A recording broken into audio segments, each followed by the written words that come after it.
Hello everybody and welcome to M&A TV. How are you enjoying Season 2 at the moment? Because I think it's going pretty good. Let us know in the comments below what you think so far of what we've been doing. But let's not waste any time, let's let you know what's coming up in today's show. Fran will be telling you all about the history of Ouija. Jody will be delving into myths and legends in the Cryptid Files.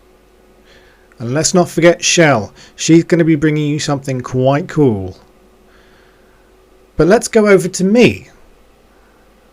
I'm playing with my dolly yet again.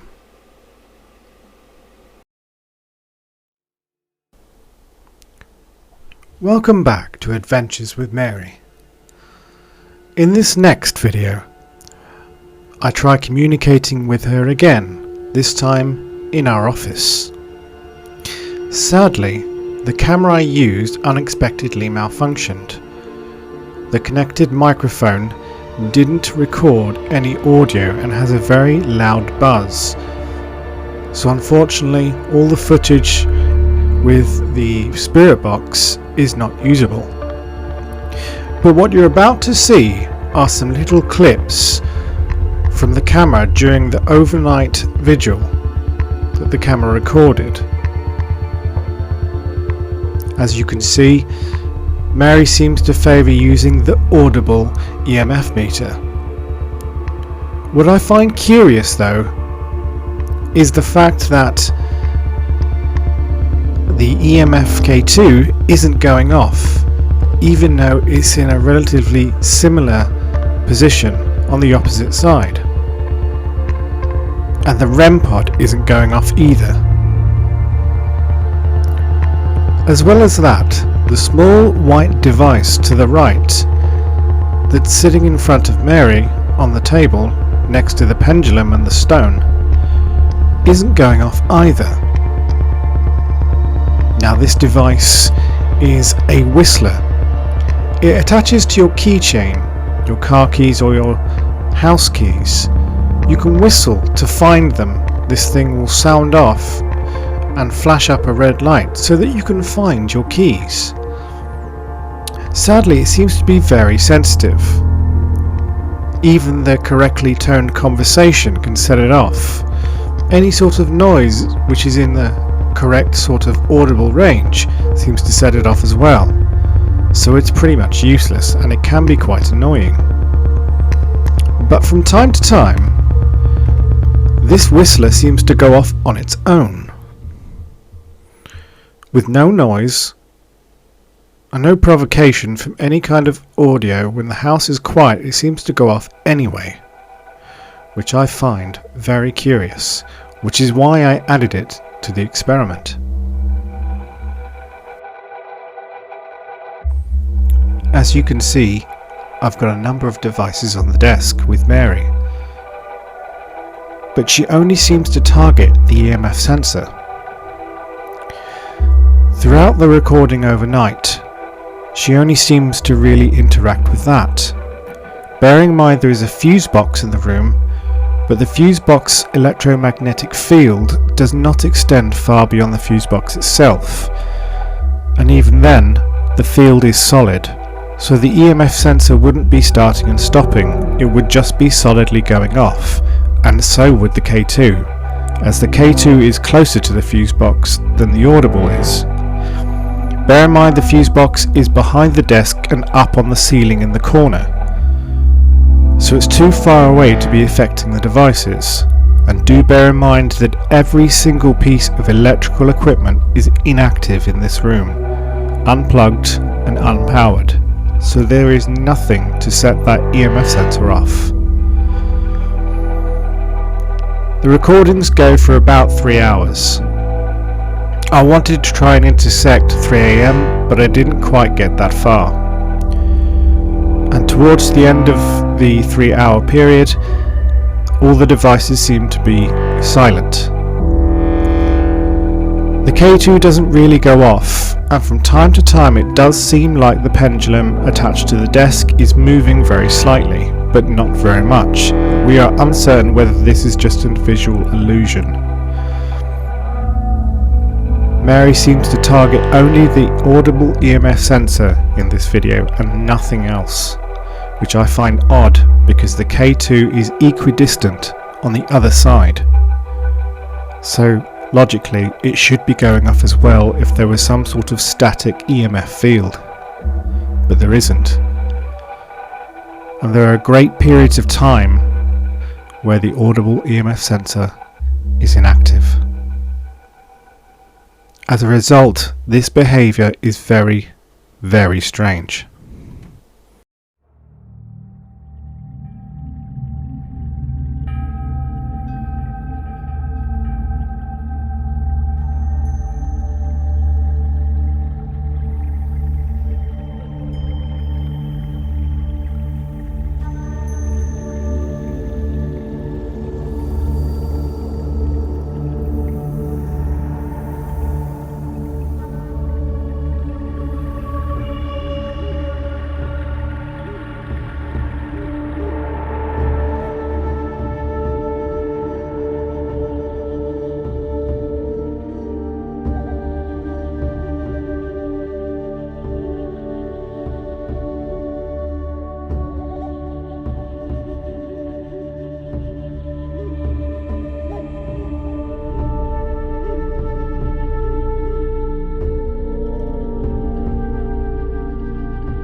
Hey guys, well, I hope you enjoyed that short little clip. Now the video is running at double speed, otherwise the clips would take a long time to get through. We'd be spending a lot more than 15 minutes watching these clips, but suffice to say that the only thing that really happened during the 3.5 hour recording session overnight was the audible K2, the audible EMF sensor was going off. So, one of the curious things about this, it's completely dead. So, I'm shaking that and trying to get the EMF sensor to go off, but obviously it's not making a sound because the battery is pretty much out. Now, when I came down after the session the next morning, I couldn't get this to turn on. It was dead, completely dead. And the 9-volt battery in there is pretty much brand new. It only had one use, and even at that it didn't have very much, so the battery was full, and there's no way being left on overnight would have drained that. So that for me is a strange occurrence. The next strange occurrence was actually on the night. So when I set up the experiment, I did a half an hour spirit box session. Unfortunately, I didn't decide to check the camera to see how it recorded. I was very tired. If I had, I would have picked up the error with the camera. There is some sort of weird audible malfunction with the microphone. I didn't pick it up, so the audio in this footage is muted because it's basically useless. But you don't need to hear anything because you can see what's going on. So as I've said, the fuse box is well out of range. It was very thoroughly tested and it had no effect on anything on the desk. I had the K2 running, the audible EMF sensor running, and I even had my manual EMF sensor, which is very, very sensitive, on the table, and there were no readings on them whatsoever. So it was not the fuse box which is affecting the audible EMF sensor, and even then, if it was, it wouldn't be going off and coming back on again. It would just be solidly on, because as we all know, the field coming from a fuse box is solid and constant. It doesn't abate for anything. So it's not the fuse box affecting it, and all the electrics in this room are off. I have, beyond the camera there is a multi-socket station I bought, and it has 2 switches on it which turn off all of the power, all of it. So that was off and inactive, and the camera was powered by a power bank, which is a mobile piece of equipment not connected to any outlet. So everything was off, so there was nothing to interfere with that audible EMF sensor. Not even my phone. My phone was upstairs with me and off and charging, so that wasn't the case either. So what's making that audible EMF sensor go off is beyond me. It's very strange behaviour for a piece of equipment like that to be going off the way it has. But that's not the only thing which is curious. Now, like I said, I was going to try and get it through to 3 a.m. I was going to do midnight to 3 a.m. But unfortunately I was so tired, I was worried I was going to fall asleep and forget all about it. So I decided to start up the experiment at about 10 o'clock, which 10, half 10, 11 o'clock, I can't remember where it was. And I started that and went to bed and left it going.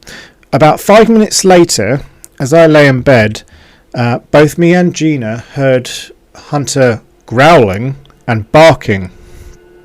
Now, Gina's bedroom is at the front of the house, so she immediately looks out the front of the house to see what's going on, only to see that there was no one on the street, no one walking by, nothing, and she can see the street for quite a distance in both directions.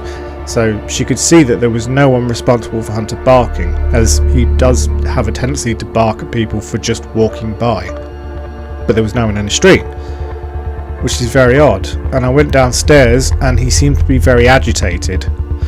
I managed to calm him down and get him to settle back into bed. That was the only time he did react. But it's very strange for Hunter to be agitated like that. So that's the only other sort of weird experience when we did that experiment on the night. For me, I think there is possibly Mary and maybe one other spirit at least in the house, as in the first session it seems to me that there are a few people at least talking to each other. So in the next session I think I'm going to return to the front room and leave an overnight session again, and we'll see if we can get some sort of better result. But for now, thank you for watching and I hope you enjoyed. See you next time.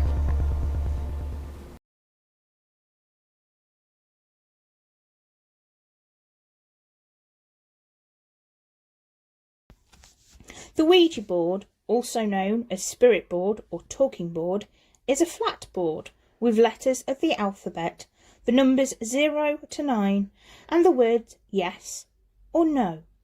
And occasionally hello and goodbye will appear with ornate patterns and symbols.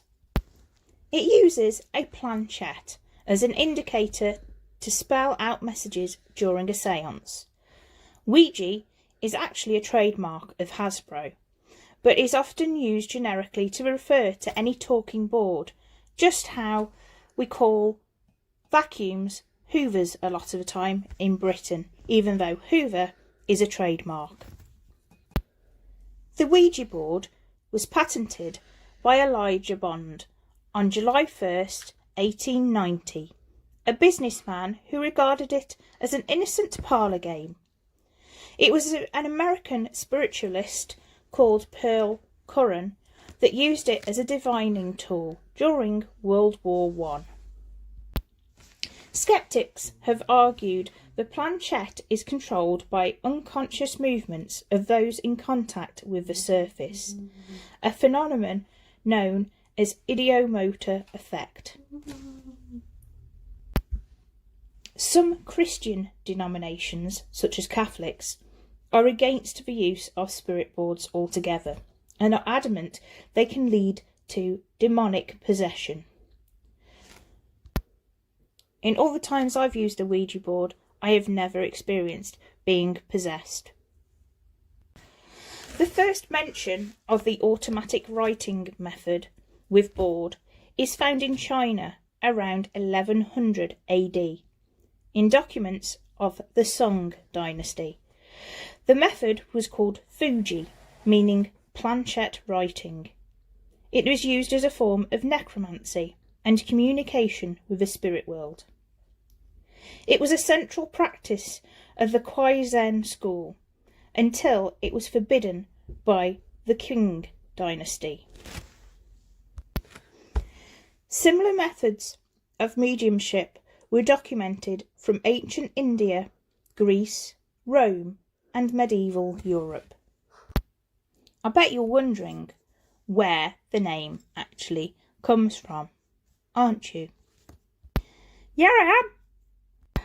The name Ouija became widely accepted as being a combination of the French and German words for yes, but that explanation was adopted to popularise the product as William Fuld took over production from Elijah Bond in 1901. Charles Kennard, who had worked on production with Elijah Bond, was adamant he and Bond had been using the board when it named itself Ouija, from an ancient Egyptian word meaning good luck.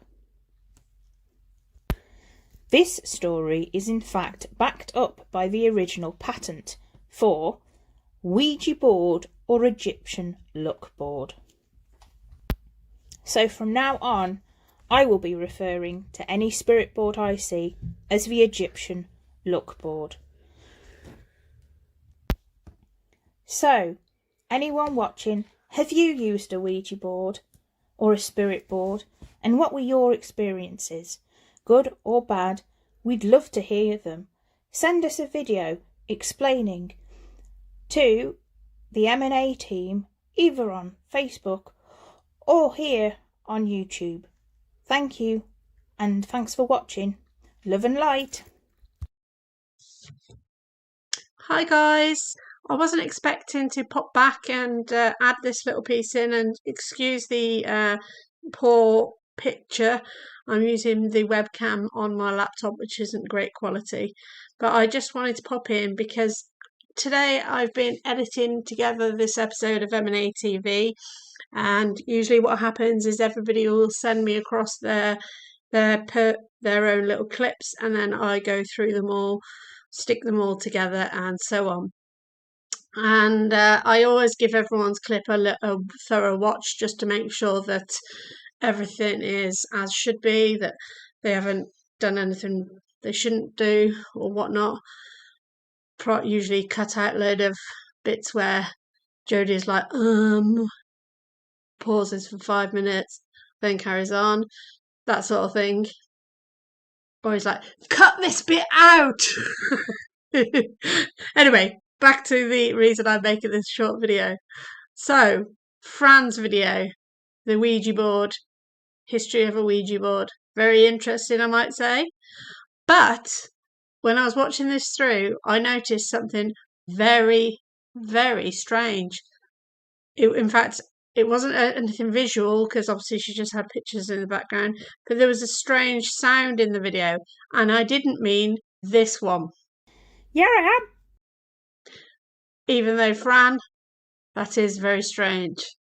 But what I am actually referring to is, I'm hoping some of you may have heard it yourself when you watched the video, but if you didn't, here is a little clip of it. Known as ideomotor effect. Did you hear it? If not, then I will play it again for you with the volume increased. Known as ideomotor effect.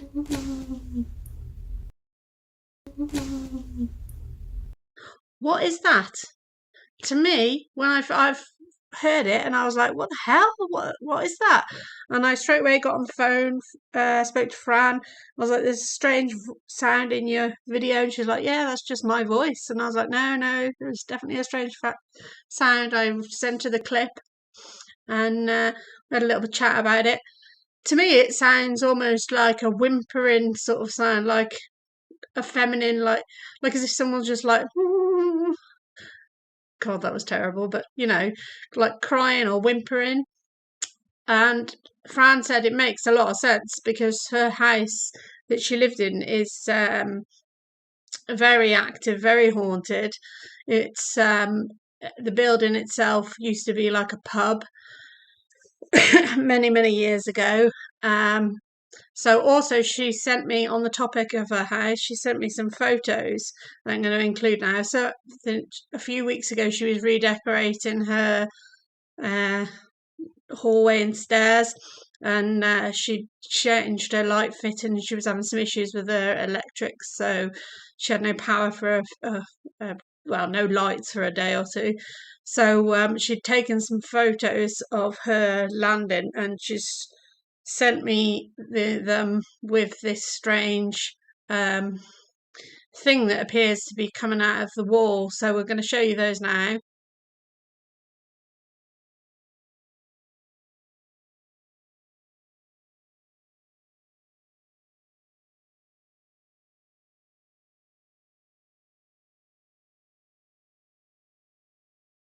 We're all undecided on what we think it is.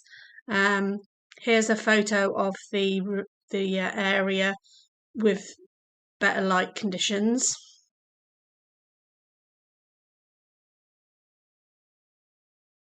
So you can use that as a comparison. But what do you think? What is that's coming out of the wall? Now, if you'll note the pictures, the light coming from the window at the bottom of the stairs there, it doesn't reach that far up the stair set. So the thing that is coming out of the wall is actually above where the light reaches. So we don't think it's like a reflection of light. As you can see, Fran had just taken the photo with that flash on her camera, so it's not a reflection of a camera, but it is just a very strange thing, perhaps an animal or something, maybe a dog or a cat or something. But anyway, so that's Fran's house. All those weird things. Let us know in the comments what you think of both the picture and the sound. We'd really want to know. Also, we're hoping that at one time, perhaps Fran might let us all, when we're able to, once lockdown's over, head over to her house and have a little investigation as well. So let us know if you think that's a good idea.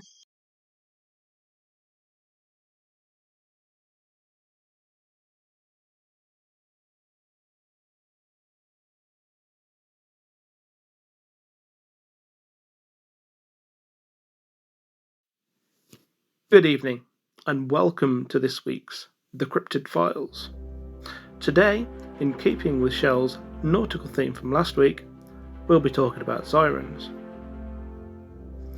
Sirens are first depicted as actually half human, half bird creatures, much similar to the harpies that we know of. They are represented as birds with large ladies' heads, or female figures with the legs of birds, with or without any wings. They play a variety of musical instruments, especially harps and lyres. Originally, sirens were shown to be both male and female, but the male siren disappeared from art around the 5th century BC. The 1st century Roman historian Pliny the Elder discounted sirens as pure fable, although Dinon, the father of Clertius, a celebrated writer, asserts that they only exist in India, and that they charm men by their song, and having first lulled them to sleep, tear them to pieces. In his notebooks, Leonardo da Vinci wrote of the siren sings so sweetly that she lulls mariners to sleep. Then she climbs upon the ship and kills the mariners. These days, if you hear the term siren, you might think of a mermaid-like creature with the body of a lady and the tail of a fish. And many movies and TV series depict them as so. Thus, the bird-like creature has become less known to us. So if you're ever at sea, begin to drift off to a seductive lullaby, be aware that you're about to enter the siren's lair. Hello and welcome to Real Paranormal Encounters. This week's story comes from the rural Shropshire village of Acton Burnell. It isn't, however, a story from Acton Burnell Castle, but from the large complex of Concord College that sits proudly next to it. My mum has worked for Concord College for more than 30 years, and in that time I have heard many stories of paranormal encounters her colleagues have experienced there. Today I will share with you just one. When I was a child during the summer holidays and my mum didn't have any other childcare for me, I quite often got to go with my mum to work and spend the day there. And this wasn't just the case for me. Many of the other staff that worked there also brought their children in on occasion when they had nowhere else for them to go. This encounter happened around 20 years ago. My mum and a group of around 8 others were eating lunch in the dining room when one of her good friends asked who the little girl was. She was pointing and waved to this girl while the others turned to look in that direction. But nobody else at the table could see this girl. My mum's friend described this girl in great detail because to her she was as real as the people she was sitting with. She assumed she belonged to another member of staff. However, a few things didn't add up. Firstly, there was the fact that she just disappeared without seemingly leaving. Secondly, nobody else at the table could see this girl. And thirdly, it wasn't until she described what this little girl was wearing that she realised she was wearing clothes that would date her to around the Victorian period.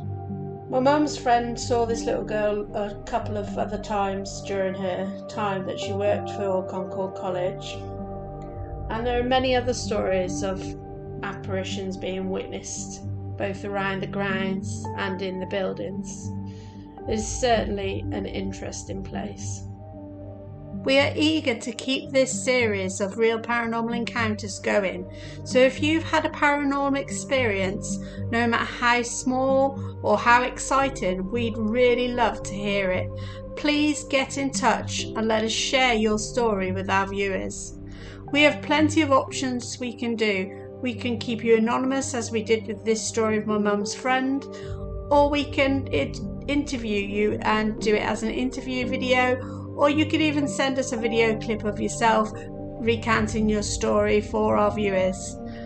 But please get in touch no matter how small or insignificant you think your encounter was, and let us judge for ourselves.